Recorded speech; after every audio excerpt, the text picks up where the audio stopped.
Have you ever heard of a kingdom so powerful, so wealthy, that it stood as a direct rival to the mighty pharaohs of Egypt? A civilization born from the fertile banks of the Nile, not in the north, but deep in the south, in what is now modern Sudan. This is the story of the Kingdom of Kerma, a name you might not know, but one that shaped the course of ancient history. Imagine, around 2500 BC, while the pyramids of Giza were still relatively new, a powerful urban state was taking shape. Centered near the city we now call Dongola, Kerma wasn't just a collection of villages. It was Sudan's very first major urban civilization. Its people were masters of architecture, visionary artists, and astute traders, accumulating wealth that would make even an Egyptian pharaoh envious.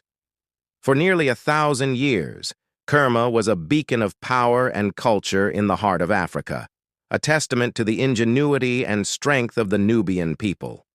So, how did this kingdom rise from the sands to become a formidable power? The story begins even earlier, with the pre-Kerma and Sea Group cultures that laid the foundation. These early societies thrived along the Nile, developing unique traditions and skills.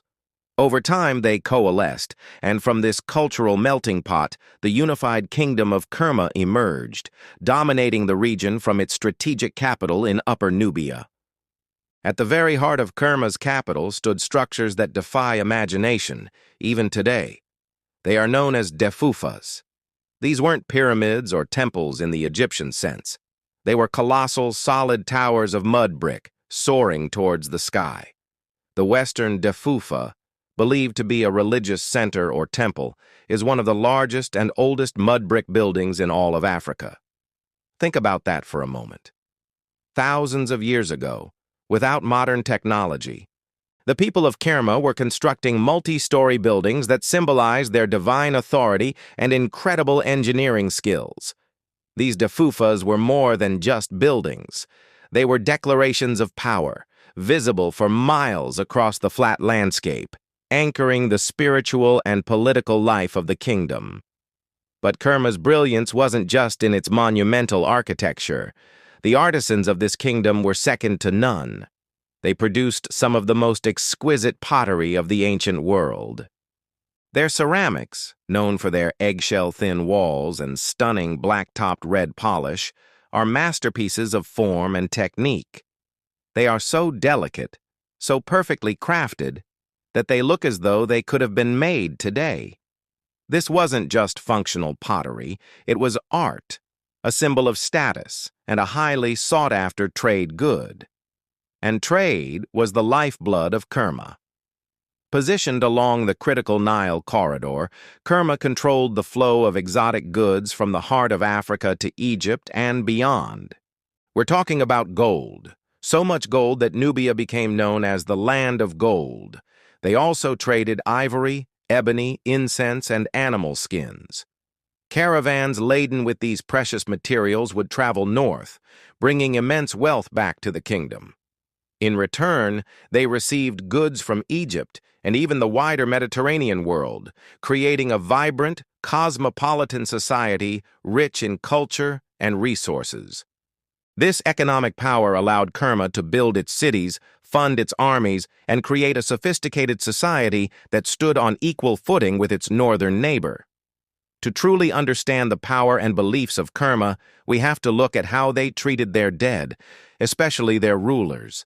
The necropolis at Kerma, a vast city of the dead, is one of the most astonishing archaeological sites in the world. The kings of Kerma were not buried in pyramids, but in massive circular burial mounds called tumuli. Some of these are up to 90 meters in diameter.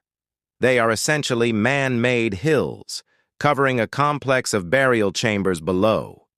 Inside these royal tombs, archaeologists discovered scenes of incredible splendor and solemn ritual. The king was laid to rest on a bed, surrounded by his most prized possessions. Intricate jewelry made of gold and carnelian, finely carved ivory scepters, and bronze weapons. But here is what truly sets Kerma apart and speaks to the immense power of its kings. They weren't buried alone. In the largest tumuli, the king was accompanied into the afterlife by hundreds of other people. These were likely retainers, wives, and servants, who were sacrificed to continue serving their ruler in the next world. This practice, on such a massive scale, is unparalleled in the Nile Valley and demonstrates a belief in the king's divine status and his journey to an eternal reign. The tombs even included sacrificed animals and full-sized boats, meant to carry the king along the celestial rivers of the afterlife. As Kerma's wealth and influence grew, a confrontation with Egypt became inevitable. For centuries, the two powers existed in a delicate balance of trade and occasional conflict.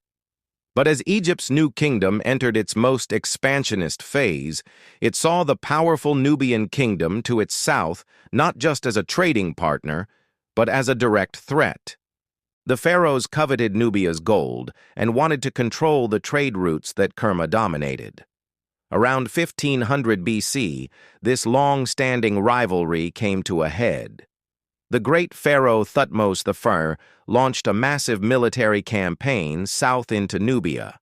The Egyptian war machine, hardened by years of conflict, proved to be too much for Kerma. After a series of fierce battles, the kingdom was conquered, its capital was sacked, and its independence was extinguished.